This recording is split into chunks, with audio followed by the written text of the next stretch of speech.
అనగనగా ఒక అందమైన అడవిలో ఒక సింహం ఉండేది.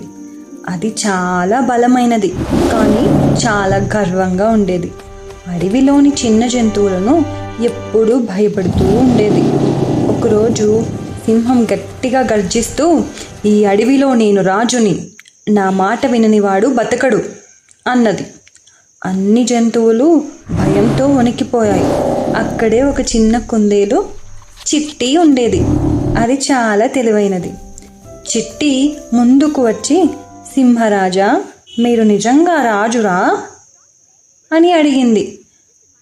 "ఇంకో పెద్ద సింహం మీకంటే బలంగా ఉందంట" అని అడిగింది. సింహం కోపంతో, "ఏమంటున్నావు? నన్ను మించిన సింహమా? అది ఎక్కడ ఉంది?" అని అడిగింది. చిట్టి కుందేలు నవ్వుతూ, "అది ఆ గుట్ట దగ్గర ఉన్న చెరువులో ఉంటుంది. మీ రూపం అక్కడ కనిపిస్తుంది" అన్నది. సింహం వెంటనే చెరువు దగ్గరకు వెళ్ళింది.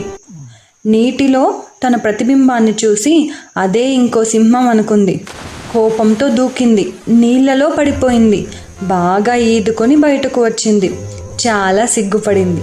అన్ని జంతువులు బయటకు వచ్చి సంతోషంగా నవ్వాయి. సింహం తల వంచి, "నా గర్వమే నన్ను ఇబ్బంది పెట్టింది. ఇప్పటి నుంచి నేను అందరితో మంచిగా ఉంటాను" అన్నది. అప్పటి నుంచి అడవిలో శాంతి వచ్చింది. ఈ కథలో నీతి ఏంటంటే, అతి గర్వం మనకే నష్టం చేస్తుంది. తెలివి బలాన్ని కూడా జయిస్తుంది.